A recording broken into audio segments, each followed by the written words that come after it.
CBI போன்ற இண்டிபெண்டாக இருக்கக்கூடிய பாடி இதில் என்கொயரி பண்ணட்டும், முழு உண்மையும் வெளியே வரட்டும், அதுக்கப்புறம் நம்ம பேசுவோம். நீங்கள் பள்ளி கல்வித்துறை அமைச்சர் சொல்கிறதையும் எடுத்துக்க வேண்டாம், நான் சொல்கிறதையும் எடுத்துக்க வேண்டாம்.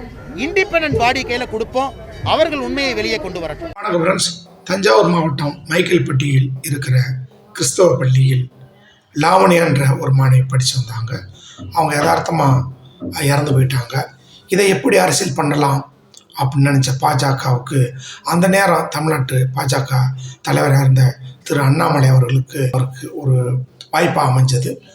அதை பயன்படுத்தி அந்த மாணவியோட அப்பாவும் பாஜக விசுவாசி, அதை வச்சு பிரேதத்தை எடுக்க விடாமல் ஒரு பெரிய அளவில் பிரச்சனை பண்ணி இது கிறிஸ்தவ பள்ளிங்கிற ஒரே காரணத்தை வச்சு இவங்க மதமாற்றத்தை பண்ணதுனால தான் அந்த மாணவி அதை ஏற்றுக்காமல் இருந்து தற்கொலை பண்ணி இறந்து போயிட்டாங்கன்னு சொல்கிற மாதிரி பண்ணார்.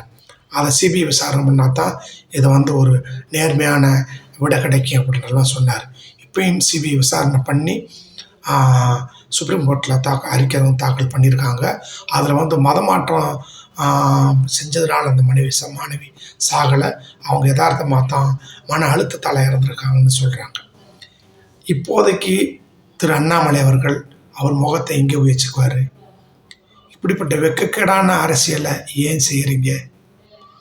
நல்லா அமைதியாக சமாதானமாக இருந்துக்கிட்டு இருக்க இந்த தமிழ்நாட்டில் நீங்கள் உங்களை விஷத்தனமான அரசியலை ஏன் பண்ண சொன்னான்? இது ஒரு கேவலமான அரசியல்.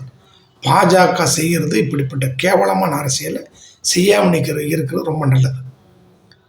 தமிழ்நாட்டு மக்கள் நீங்கள் உங்களை எந்த சூழ்நிலையும் ஏற்றுக்க மாட்டாங்க. இப்போ இல்லை, இன்னும் எத்தனை வருடம் ஆகட்டும், உங்களை ஏற்றுக்க மாட்டாங்க. ஏன்னா இந்தியா முழுவதும் நீங்கள் விஷ விதையை தூவிக்கிட்டு இருக்கிற, மதம் என்கிற விஷ விதையை தூவிக்கிட்டு இருக்கிற விஷமான கட்சி தான் பாஜகங்கிறது தமிழ்நாட்டு மக்கள் எல்லாருக்கும் தெரியும்.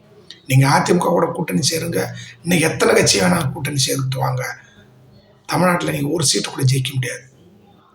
ஏன் உங்கள் கூட்டணியில் அதிமுககாரன்னு உங்களுக்கு ஓட்டு பண்ண மாட்டாங்க. வேணாலும் பாருங்க, போன முறை நீங்கள் அதிமுக இந்த இதெல்லாம் பண்ணீங்க, அதிமுக வழியிலேயே அதிமுக தயவில் ஜெயிச்சுட்டு நீங்கள் அதிமுகவை எந்த அளவுக்கு நீங்கள் அவங்களுக்கு கெடுதல் நினச்சிங்க, அவங்கள எந்த அளவுக்கு டார்ச்சர் பண்ணீங்க. அதை இந்த முறை அதிமுக காரங்களை அவங்களுக்கு ஓட்டு பண்ண மாட்டாங்க. இந்த முறை பாஜக அதிமுகங்க வச்சு செய்வாங்க, வேணாலும் பாருங்கள். ஆமாம், இப்போ அண்ணாமலை எங்கே போயிருக்காரு? மன்னிப்பு கேட்குவாரா? இப்படிப்பட்ட ஆள் மன்னிப்பு நினைக்கக்கூடாது. அண்ணாமலை இந்த சம்பவத்தில் உடனே கைது செஞ்சு சிறையில் அடைக்கணும். அதான் நல்லது. அதான் தமிழ்நாட்டுக்கு தமிழ் மக்களுக்கு ரொம்ப நல்லது.